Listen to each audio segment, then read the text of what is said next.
Hello and welcome back to another Forgotten of 2 related video. As many of you might have noticed, we recently asked for your opinion, what's your favorite FH2 map, which was done by you having to compare several maps and then saying which one you like best. So we did have several hundred of responses to that so far, and we're still gathering more data there. We probably want to use that internally in some way. That said, I thought it would be fun to do like a video, the community's top 10 FH2 maps as of February 2025. So I'm just gonna go through the top 10 of the data collected so far and also talk about some behind the scenes information, maybe some historical information, anything I can think about on the maps. We are going to start with number 10, which is actually Lenino, this map here. Now, it probably wouldn't have made my top 10, but it's certainly not a bad map. And I can see why people like it. It has planes, it has tanks, it has infantry heavy areas, like for example Lenino right here below me. And it's also the only map in FH2 so far that features the poles as their main, as a main team on them. We do have poles on the western front on Operation Totalize on one of the smaller layers, or as single kits, I think. I don't think we ever made a whole layer with them. Or maybe I'm wrong, I don't play early, usually. But yeah, that's that only real Polish map here. It does cause some confusion, because many people see poles and expect them to be the 1939 poles, whereas these are just the poles that are supplied by the Soviets, what was later called the LWP. Now, it is kind of unique in that they have a lot of weapons that the normal later Red Army doesn't use anymore, like the SVT-40, AVT-40, that kind of thing. So yeah, there's that. They still use the Red Army uniforms. The Poles actually got their own uniforms in real life, which looked a bit like the 1939 ones, and were made in the Soviet Union. But especially at the first battle, if you look, because this was the first battle that this Polish, Soviet force was used in.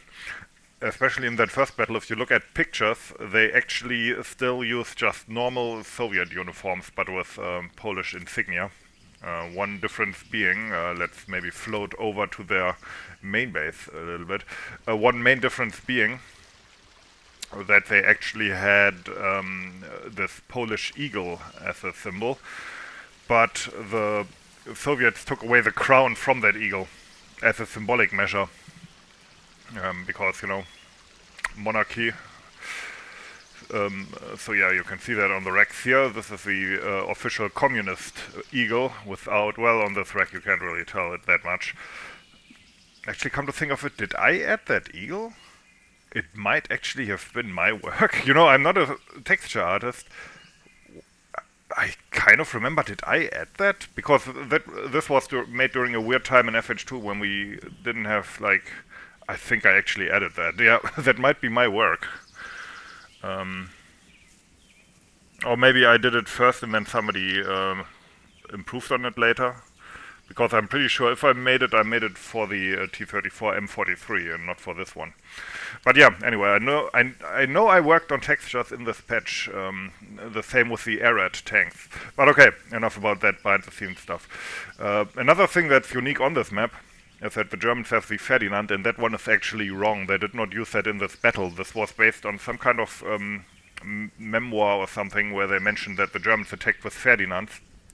So the guy who made the map put that on there, and of course we had the model, we were excited that we could use it. That said, in retrospect they didn't have them, because those were used in standalone heavy tank hunter units. Very few were made, and you can actually track where they were at any point in time. And wasn't true. Probably what the Poles were fighting and called Ferdinands were just Stucks, stuff like that. But yeah, of course, with this being the only map that uses it, we won't delete it. Maybe at some point, if we ever make a map, maybe based on Kursk, maybe if we ever do that, we will delete it from this map. But yeah, place 10. Next up, we go to Normandy, namely to Port-en-Bessin. And this map being in the 9th place kind of surprised me, I have to say. Not that it's horrible, but it used to be extremely imbalanced. The Germans would win it like 9 out of 10 times, I think, statistically. Now recently it was heavily reworked, how the push works, anyway. And, well, I mean, it's too early to tell. We will have to see if that improves things. But apparently people still like the map, even though it was heavily access biased. Now, I'm gonna say this. This is a map that gets me as a mapper excited, because this is very, very well made. This is like, I mean, we generally try to have certain standards when it comes to our mapping.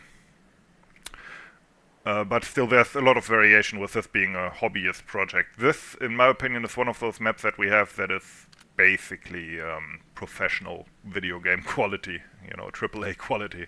It's really well made. The terrain, even in places like this, where many people probably never go, is so well done and so detailed. Like, look at how the field borders, and I know I'm nerding out over this, how the field borders are actually slightly raised.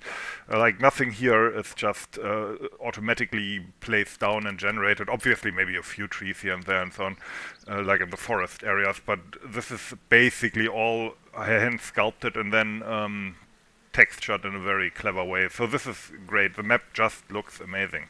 It just looks great. And it's also very professionally made in that lots of custom stuff was made for it. Just as an example, this whole area here, like the whole dock area, this is one big custom static.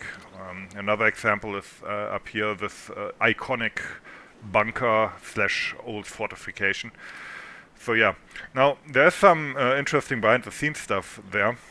For one thing, as far as I know, this was, not the best word, this was inspired by that scene in the old film The Longest Day, where the city of, or town of Port-en-Bessin was a stand-in for, I think, Wistreham or something like that, where they built a big prop house here, standing in for the casino on, I think, Juno Beach, I want to say. And then they fought, and there was a big, long camera move down this area here.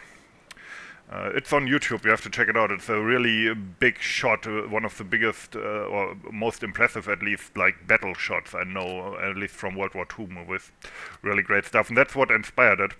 Now there's some interesting stuff here. In terms of mapping, some people might have noticed that the whole map is flipped, so the north is down, in the south, you know, it's flipped like that. And this was because in FH2, it's customary that if you do a landing map, you attack, like the attacking team comes from the south, so there's this feeling of fighting uphill. It's something that was done since FH1, and this was also done here. Now, you might say, but wait, there's no landing here. Well, this map was initially planned to be a landing map until somebody checked to see they didn't actually land here. It was after D-Day that they battled here and came from inland. But the original idea was that people would land on this side, and as you can see, there's actually Allied ships here and barrage balloons and everything, and you would have, these are low poly as you can see, and yeah, you would have landed on the beach here. And I think he actually planned, like these areas here, you can see, you can actually fight up the bluffs, and that was what he originally wanted to do. And that's like, no, that would be completely wrong, ahistorical, so the map was then flipped around.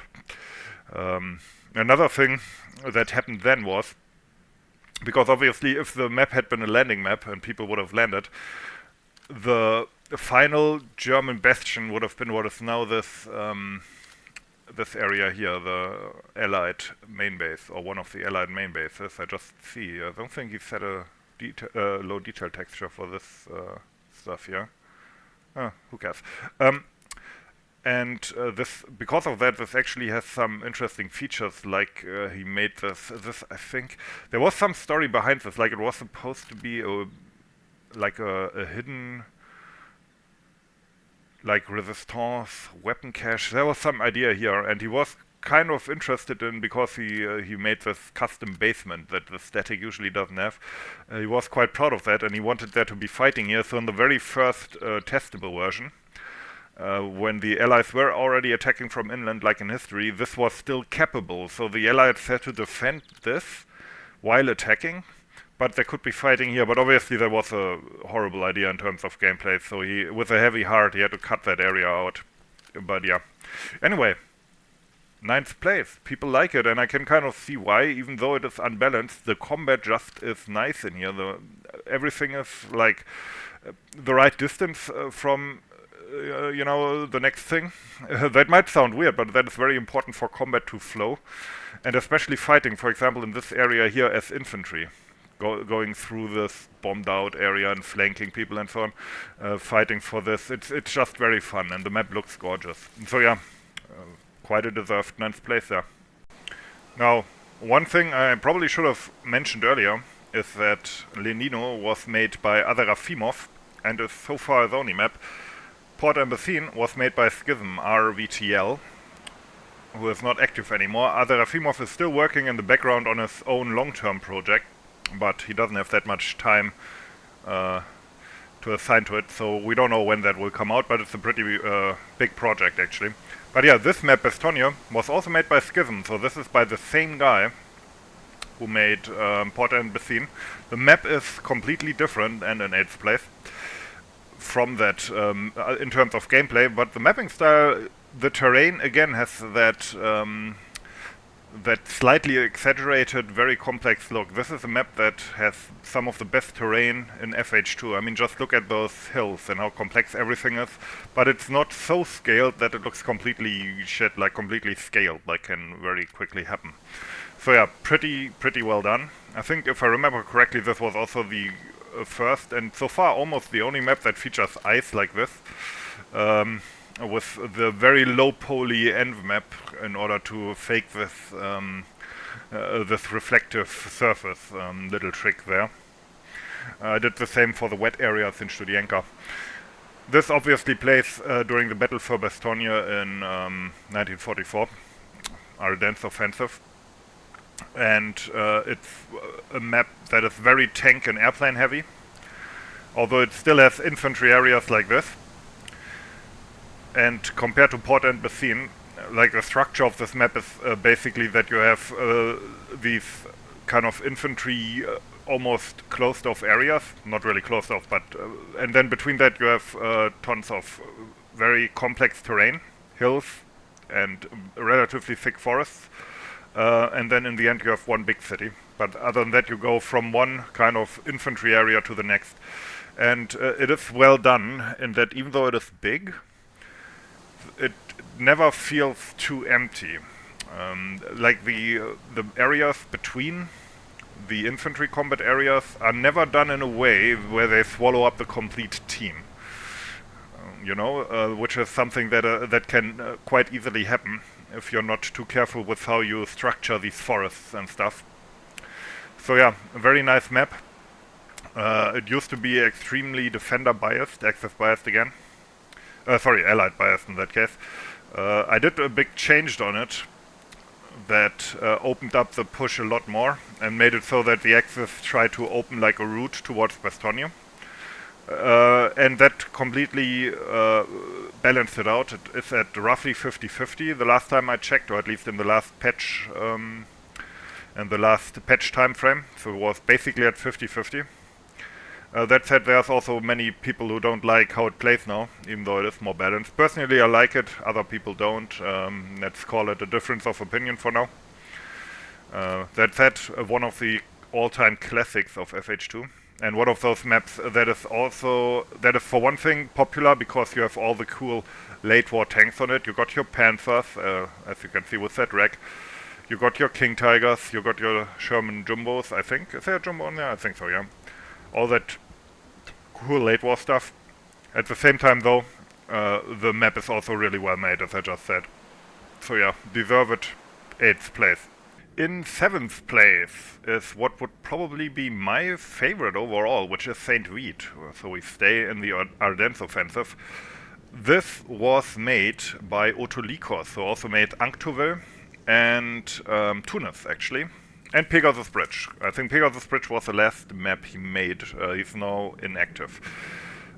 His maps always are very work intensive in terms of how they are made. Like everything you see here, and you can kind of see it if you know how the editor works. This is all hand painted, this terrain. If you look at the terrain textures on Bastogne and back on Port-en-Bessin, that's made in Photoshop and then imported.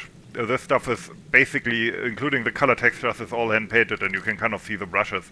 This was always his mapping style, and because of that his maps usually tend to be these kind of really intricate city type designs. So Tunis and Ancteville. But they also often were among the smaller FH2 maps, and at some point he took that to heart and he made this huge Ardennes offensive map here, St. Vith, which I look at this and this must have taken ages to make. This is a kind of map that is like 90% object placement, and the object placement is amazing on here. On top of that, this was one of the first sector push maps when that was first introduced. This was one of the kind of prototype maps to put it on. This is also kind of its one big weakness, is that this sector here, the town, with 4 flags open at the same time, is very hard to capture by the Germans. Now, in order to alleviate that, I did give the Germans a king tiger once they reach this sector in one of the more recent patches, which is also historically accurate because they had king tigers. That said, if I remember correctly, so far it has not made a huge dent in the actual win-lose statistic, so the Germans are still more likely to lose this. But still, if you have a map that is this well made, with this nice flow to it and good object placement, as well as obviously cool late war tanks and equipment, then people don't really mind if it's a bit imbalanced. You still have fun, and it's not like the map gets completely stuck in the beginning or anything. And if you get stuck in this sector, well, then you spend a bunch of time fighting over this great bombed out city, which is also generally quite fun. So yeah, one thing that is kind of bugging me personally is that these vehicles are whitewashed. Actually, did we roll that back? Apparently we did at some point. Interestingly, never mind. Interesting, I mean, never mind. Yeah, but this is one of those things. Tanks were not whitewashed during the initial fighting of the Ardennes offensive. This is something that people just assume. You first see a whitewash being applied in January 1945. And the thing is also that there was not as much snow initially in the Ardennes as you might think. The Germans did not attack in heavy snowy conditions, and this map actually does kind of show that, because, and this was kind of unique at the time, it shows more of a gritty, oh no, they are still whitewashed. What? I might have to talk about that again internally, I don't like that. Also, why are the wrecks not whitewashed? Okay. Anyway, but yeah, the Germans did not attack like in a big snowstorm. There was no heavy snow. There were, I think, like flurries of snow, and this is one of the first maps that kind of showed that, having this really gritty, muddy, snowy look, which is frankly how snow looks most of the time. You know, if you live in California or something, you probably have never seen snow, and you think it always looks like cool, you know, like in the movies. But usually it looks kind of dirty like this. So yeah, this is a great map, and in my opinion probably one of the best we have in FH2 overall. Just really well made, and I would never leave the server when this one comes up. And we are back to Normandy with place 6. This was made by Knopfhoff, who in my opinion is one of the best mappers we had. Sadly he stopped a long time ago, and I think this was actually, no, Herdken Forest was his very last map. He made Alam Halfa, this in Herdken Forest, and then he quit. But yeah, this, and by the way, you can see, because I talked about how you could tell with the Autolikos map, St. Vith, that the terrain was painted in the editor, this is done in Photoshop. This kind of thing you cannot, or extremely hard, like it would be extremely difficult to do something like this in the editor.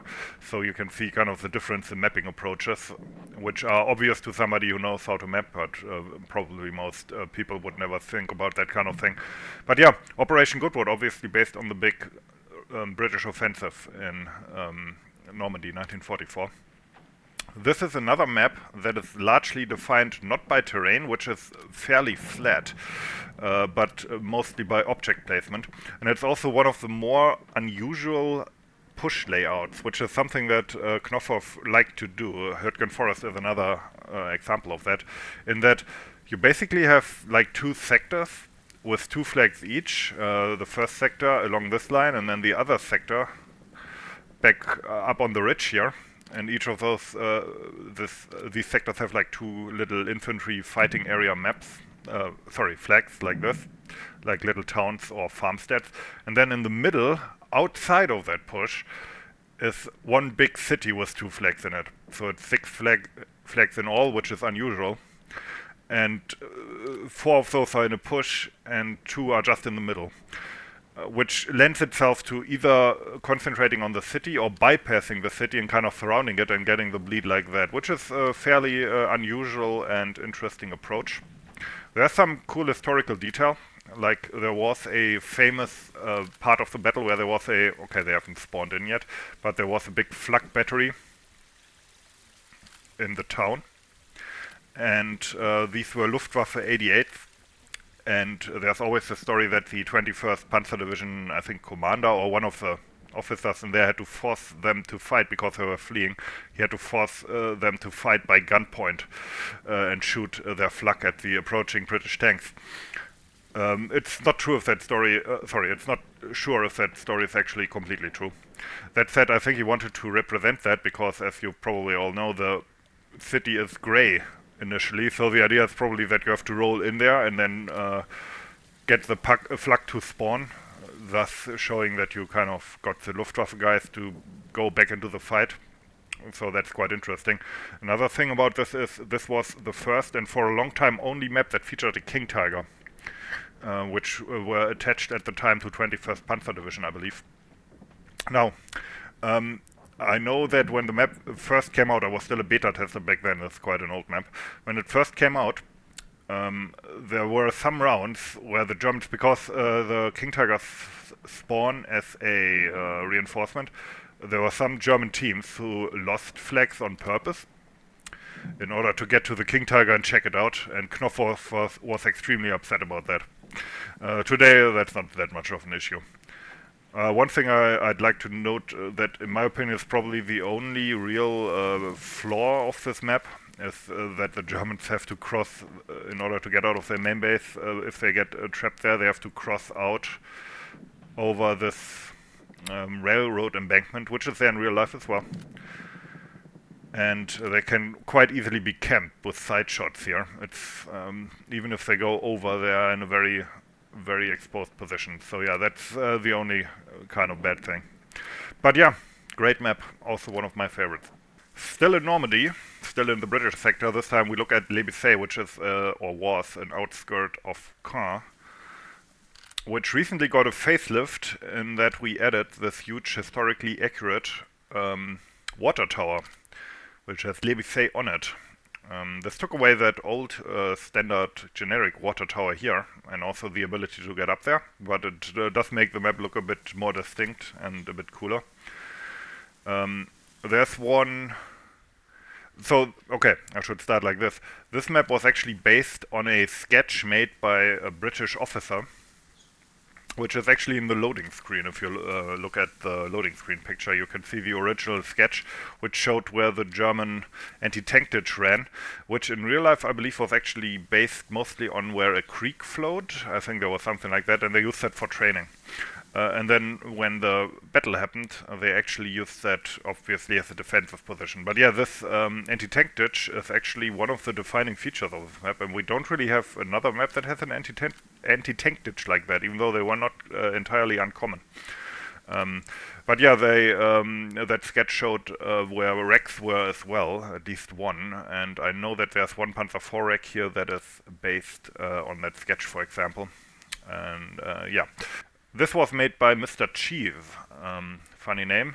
He also made Fakia, so he was one of the original 2.0 devs, and he also worked on FH 0.7 or FH1, as most people call it these days. Namely, for FH1 he made a map called Cretan Village, I think, or was that Otolikos actually? No, I think it was Mr. Cheese. He made Cretan Village, and Fakia was kind of his FH2 version of that in many ways. But yeah, he always made these very one-to-one copy maps. That said, there are some slight inaccuracies on here. For one thing, I don't think there's a church, or there was a church in this place, so that is kind of made up. But the rest is pretty close to real life based on that sketch. The map itself is one of the smaller ones. It doesn't have planes, but it does have quite a few tanks. And it has a classic 3 flags up, 2 flags back push layout. And it just plays well. I think it's one of those kind of standard, I don't want to say generic, but one of those standard Normandy maps where infantry and tanks just work quite well together, and everything, let's avoid that copyright issue, and everything is at the right distance, so it flows quite nicely. The next map, in the 4th place, is actually not an FH2 map. This is a remake of a DICE map that was made for, I think it was called Armored Fury or something like that. It was made for one of the DLC for Battlefield 2.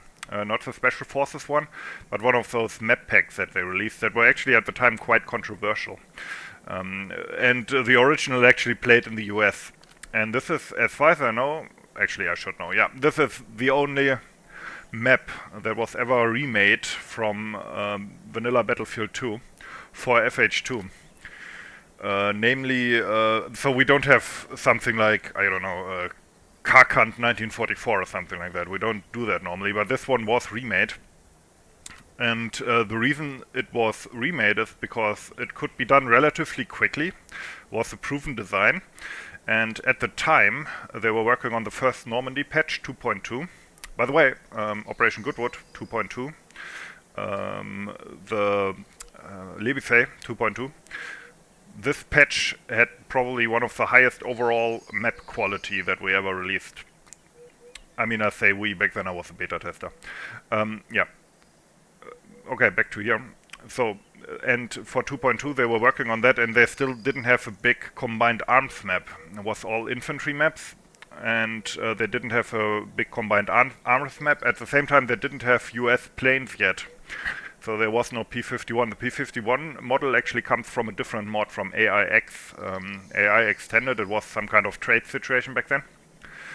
Anyway, so they wanted to make one big Commonwealth map and have planes on that. So they decided to just make this and call it Operation Totalize, put the Canadians on there and call it a day, so to speak. And yeah, what can I say? The map itself is good. It was made by DICE. Our version looks better than DICE's. If you look at screenshots, in my opinion, the DICE one has horrible terrain color textures, way too saturated for my taste. And it plays in the USA, as I said, so they have these covered bridges, like here, for example. Now, I'm gonna say this about the map. This is one of the least historical maps. It has literally nothing, or almost nothing, to do with the actual offensive it is based on. It's just a name that was put on there. The equipment is roughly correct for the time period and for the fighting. But other than that, it has nothing to do with it. But the map itself really can't be faulted. Now, I said for Operation Goodwood, for example, that is a map that is usually or almost completely defined by its object placement. This is the opposite. This map here is 90% terrain. Of course you have areas, you know, to fight in with objects and stuff, but what makes this map is the areas between. If you compare the flag zones here in terms of complexity and amount of cover to the ones in Operation Goodwood, for example, you can see the difference. There's no big village here. There's no village here at all. It's a completely empty area, basically. But the terrain is so complex and so well done that it's just amazingly fun to fight on here, especially in tanks, but also still on infantry. So yeah, just a very well designed map, showing that DICE does know what they're doing from time to time. And it works well in FH2. Although it does kind of gall me that one of our top 4 maps is not actually made by us and has nothing to do with history. But yeah, now for a while this map was not bugged, but kind of it ran on for too long. I think we fixed that in the latest patch, I'm not sure, but it used to go on for like 50 minutes. Usually we aim for 20 to 30 minutes. That said, this is the kind of map that people probably don't mind if it goes on for a bit too long, because, you know, it's just a fun tanking time. So yeah, 4th place, Operation Totalize, or as it was originally known, Operation Harvest by DICE. Next up, we are at the 3rd place, so we have entered the top 3, and this is the first map in this list that was actually made by me. So I can't speak too highly of it. No, but this is Flavion, obviously, which was released in the big French patch. Yeah, as I said, I made this. This map has kind of a special story, because at the time when I made this, I concentrated mostly on Operation Mars. That was my big project, and then I kind of made this for the French patch. And the idea behind this, it's somewhat similar to Operation Totalize. This is not a map that had a history-first approach. It's not that it's like massively ahistorical or anything like that, but the thing that happened was this. We had, made by Kretzer, this tank model here, which looks really cool. That's the Panzer 38T. This is a really iconic early war tank that we didn't have on any map yet. So we were making the French patch, and Kretzer drops in basically and says, "Hey, I made this." And we're like, "Oh, yeah, cool. Amazing. We don't have a map for that." Because these were used by a few Panzer divisions, like the 7th and I think the 8th as well. And it's like, okay, we need to make a map. Or somebody needs to make a map to use this tank on. And so I'm like, okay, I will make one. And I just chose one battle that the 7th Panzer Division was involved in, and I said, okay, I'm going to make this. I will make it based on the actual location and on the units involved, but it won't be like a big historical map. At the same time, I was playing quite a bit of Battlefield 5 at the time. So you see, this has been a while since I made this. And so I was playing Battlefield 5, and I thought I want to make a map that could be in like a modern DICE game. So there was the second thing there. So this is a very standard map. No planes, but lots and lots of tanks. I wanted to really have that early war feel of lots of light German tanks crashing into the big French ones. And I made it based on the actual town. And I did many things that are kind of exaggerated for gameplay, like these ditches. And to be honest, I'm very proud of the terrain here. I think this is some of my best terrain work, and it works very well. And the map also has this really nice, warm and sunny and uplifting feeling, so I'm quite proud of that. In terms of gameplay, it's like a rush for the town and then a big mosh pit of tanks in the town. That's the idea. And for that it works quite well.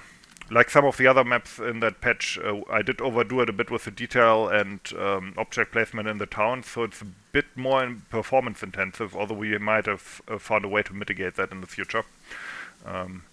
But yeah, other than that, Flavion, 3rd place, quite proud of this map, works nicely. It used to be, by the way, very German biased. I hope I fixed that now by tweaking the spawns and giving some additional tanks to the French. I think in the last patch it was fairly balanced overall.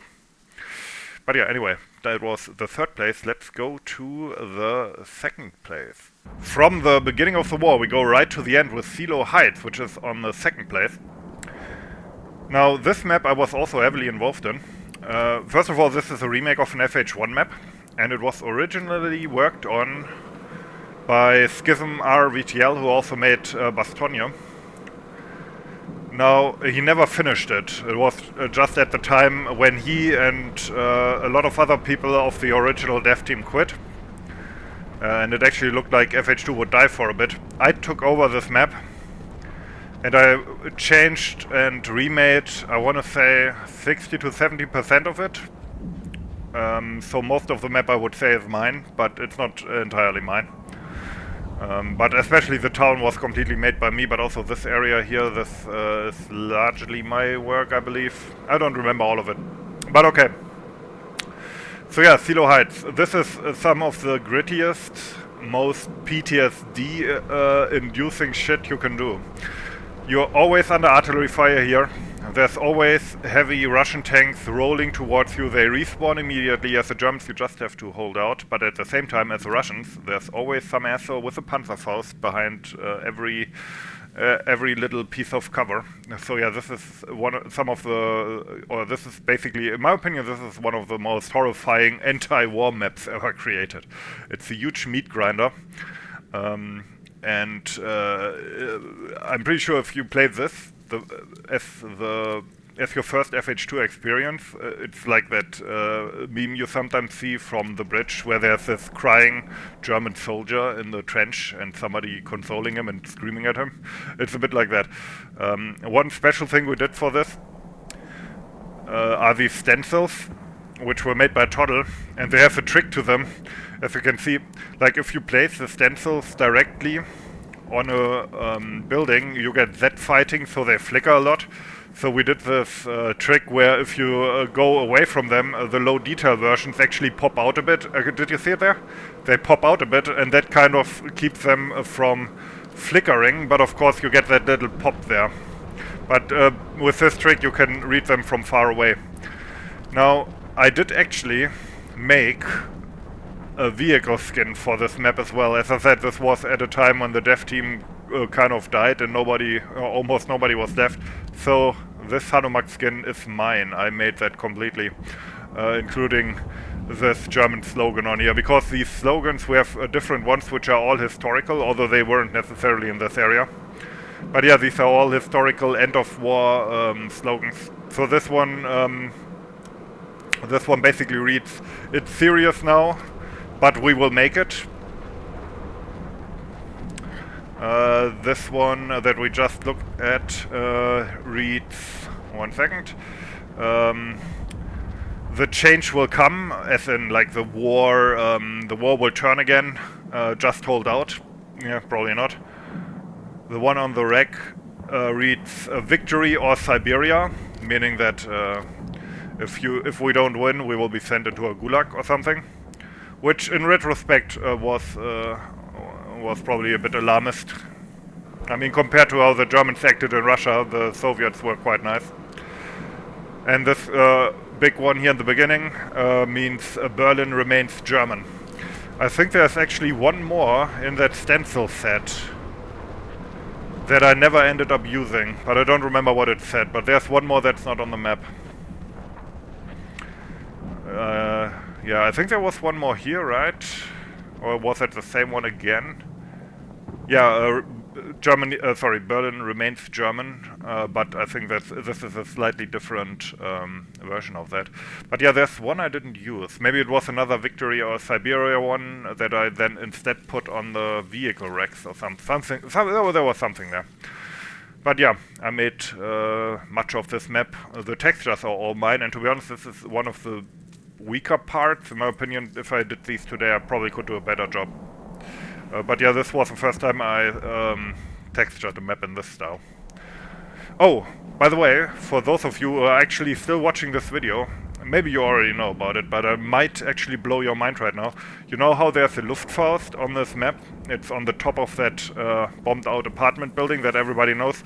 Well, some of you might not know this, but there's actually a second one right here. So, for those of you who didn't know that are still with the video, thanks for watching and have fun. Okay, this is the first place. It's Stonne, which doesn't surprise me. This was also released like Flavion in the big French patch, and it's just a really amazing map. This map has a really long history. It was originally made ages ago when there was this original French Hope project, which never got finished and actually kind of ended in tears. But it was made by the same guy who made Appeldorf, of all things. I can't remember his name right now, sorry about that, it's just it escapes me. And then was completely reworked by Captain Bouquier.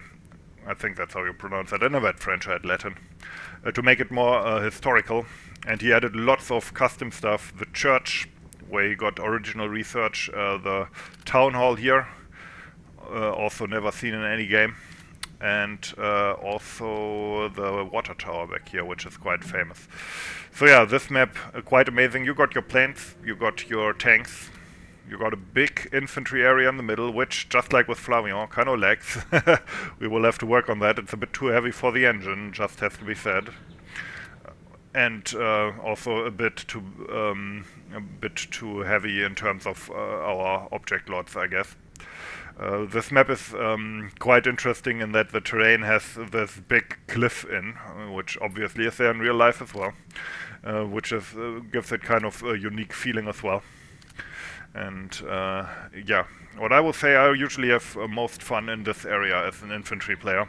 This is quite nice, but I think the map also lives a lot from the tanks that are available, especially like I said on Flavion, that kind of element of disparity between the really big French tanks and then the smaller, nimble German ones. That gives it something that you don't see as much in the late war maps. So yeah, quite nice. And the historical detail is also great. I can also I can only tell everybody to check out that document that was released where Captain Bouquet goes over every kind of wreck and every little detail in the map and how he researched it. That's really some interesting stuff here. Like many of these wrecks that you see are based on actual ones and have stories and names attached to them that you can read up on in that document, which makes this one of the most kind of historically interesting and flavorful FH2 maps as well, in addition to obviously being a fan favorite in terms of gameplay. So yeah, this was certainly a highlight of that recent patch. I think there's always also an element of recency bias with these, in that recent maps are always, of course, going to be more popular. That said, there's also maps that came after this that were not in the top 10, so the quality certainly is there. Anyway, that's it. Maybe you can tell me what are your favorite FH2 maps down in the comments. Maybe also write down why, like what is one thing that you associate that map with that is just really great. Or are there maybe also picks in here by the community that you totally disagree with? Like, do you think Stonne is actually completely shit? I mean, if so, I would be interested in hearing why. But yeah, anyway, hope you enjoyed it. Thanks for watching and play FH2 this weekend.